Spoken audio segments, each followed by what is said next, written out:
पढ़ाई करते समय मन का भटकना, किताब सामने खुली होती है लेकिन दिमाग कहीं और चला जाता है। पढ़ते पढ़ते अचानक कोई और विचार आने लगता है, कभी भविष्य की चिंता, कभी पुरानी बातें, कभी बेकार की कल्पनाएं, और देखते देखते 1 घंटा निकल जाता है लेकिन पढ़ाई आगे नहीं बढ़ती। फिर दिल में एक सवाल उठता है, मेरे साथ ही ऐसा क्यों होता है? लेकिन सच यह है कि ये समस्या सिर्फ तुम्हारी नहीं है, दुनिया के लगभग हर छात्र को इस समस्या से गुजरना पड़ता है। लेकिन फर्क सिर्फ इतना होता है, कुछ छात्र अपने मन को नियंत्रित करना सीख लेते हैं और कुछ मन के गुलाम बन जाते हैं। मन भटकता क्यों है? असली कारण सबसे पहले हमें ये समझना होगा कि मन भटकता क्यों है, क्योंकि जब तक कारण नहीं समझोगे तब तक समाधान भी नहीं मिलेगा। मन के भटकने के 3 बड़े कारण होते हैं।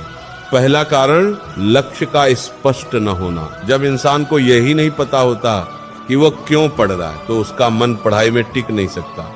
सोचो, अगर कोई तुमसे कहे कि दिन भर एक जगह बैठो लेकिन ये ना बताए कि क्यों बैठना है, तो क्या तुम बैठ पाओगे? नहीं, क्योंकि जब उद्देश्य नहीं होता तो मन स्थिर नहीं रह सकता।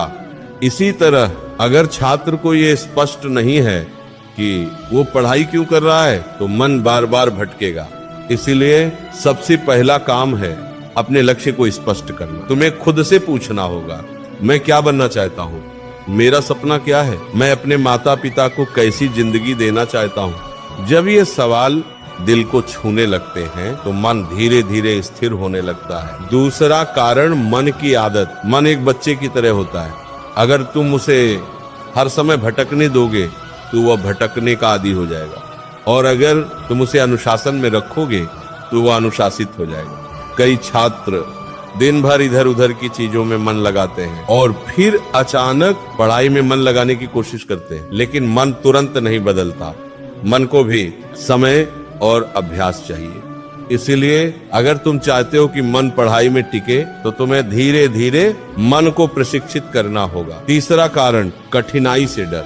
बहुत बार मन इसीलिए भटकता है क्योंकि पढ़ाई कठिन लगती है। जब कोई विषय समझ में नहीं आता तो दिमाग उससे बचने की कोशिश करता है और फिर मन किसी आसान चीज की तरफ भाग जाता है। यह मन की स्वाभाविक प्रवृत्ति है।